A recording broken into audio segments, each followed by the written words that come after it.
Shalom. Haleluya. Salam damai sejahtera dan sukacita dari Yesus Kristus Tuhan kita. Pada hari ini kita akan menyelidiki dan merenungkan ayat nas firman Tuhan yang dicatat di dalam kitab Kejadian pasal 18 ayat yang ke-14. Perikop ini yang mengatakan bahwa Allah mengulangi menjanjikan seorang anak laki-laki kepada Abraham. Topik yang kita tegaskan yaitu tidak ada yang mustahil bagi Tuhan.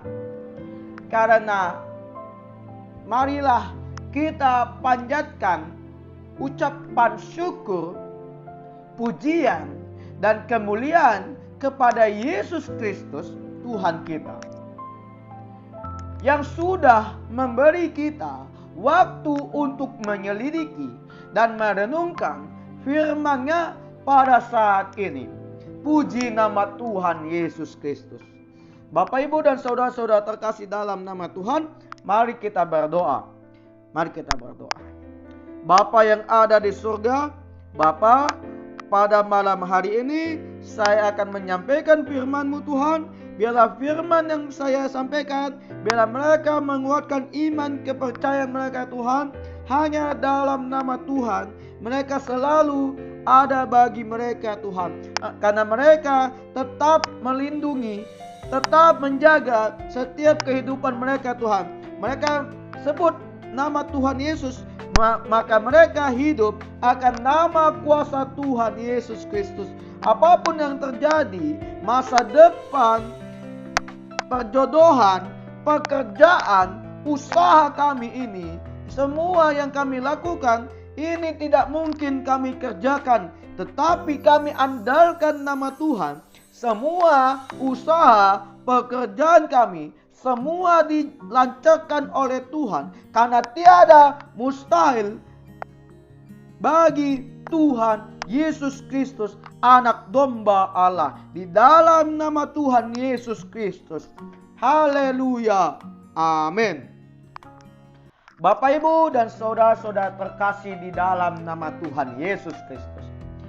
Bacaan firman Tuhan pada malam hari ini tertulis dalam kitab Kejadian pasal yang ke-18 ayat yang ke-14. Puji nama Tuhan Yesus. Ayat 14 berkata demikian kepada kita sebagai manusia yang berdosa. Adakah sesuatu apapun yang mustahil untuk Tuhan? Pada waktu yang telah ditetapkan itu, tahun depan, aku akan kembali mendapatkan engkau. Pada waktu itulah Sarah mempunyai seorang anak laki-laki. Demikianlah firman Tuhan. Arti dalam Kejadian pasal 18 ayat yang ke-14 di sini berkata demikian. Menurut pendapat orang awam mengenai kata mustahil yang berarti tidak boleh terjadi, tidak dapat terjadi, atau tidak mungkin terjadi. Di dalam bahasa Inggris disebut impossible. Terdapat beberapa alasan bagi seseorang yang mengatakan sesuatu itu mustahil, tidak dapat terjadi, atau tidak mungkin terjadi. Di antaranya yaitu tidak percaya, berpikir negatif, atau tidak masuk di akal. Bapak, Ibu, dan saudara-saudara terkasih di dalam nama Tuhan Yesus. Di dalam kehidupan sehari-hari kita sering mendengar perbincangan dari orang lain mengenai kemustahilan dan ketidakmustahilan, kemungkinan dan ketidakmungkinan, atau possibilities dan impossibilities. Secara duniawi, seseorang boleh jadi percaya kepada segala sesuatu yang mustahil dapat dilakukan oleh seseorang. Bapak, Ibu, dan saudara-saudara terkasih dalam nama Tuhan. Namun orang-orang yang lain boleh jadi percaya pada ketidakmustahilan.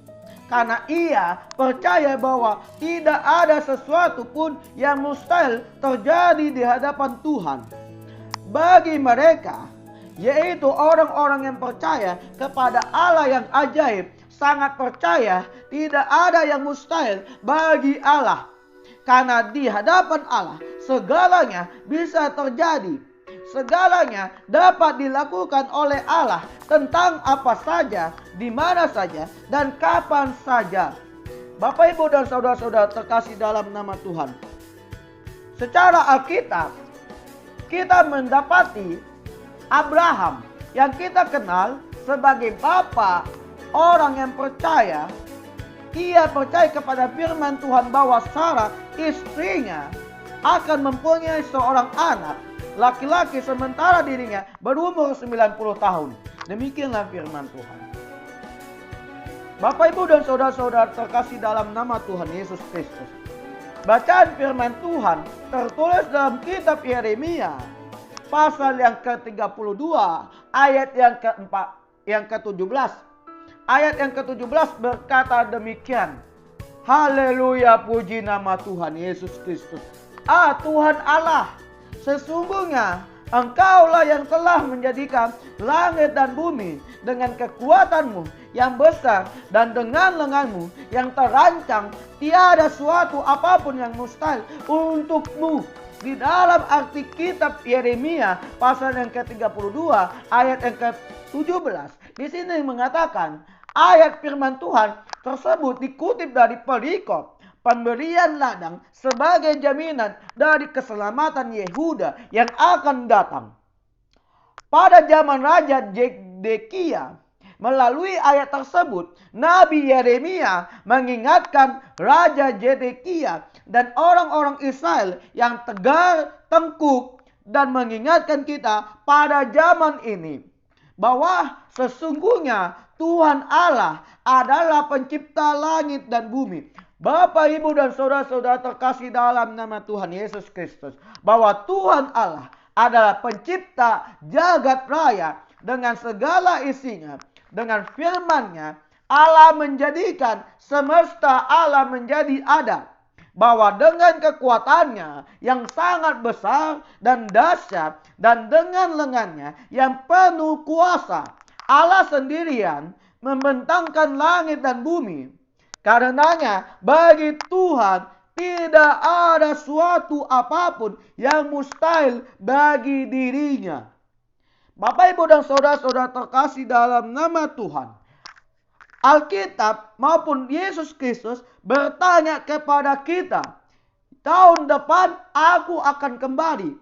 Berarti dalam pertanyaan ini Alkitab menjawab bahwa Tuhan Allah Abraham mengingatkannya bahwa dalam waktu yang sudah ditetapkannya, yaitu 1 tahun sesudah firman itu disampaikan oleh Tuhan kepadanya, maka Tuhan akan kembali menemuinya secara tersirat. Tuhan Allah Abraham mengatakan kepadanya bahwa Tuhan akan kembali mendapatkan dia 1 tahun kemudian. Haleluya, puji nama Tuhan Yesus Kristus.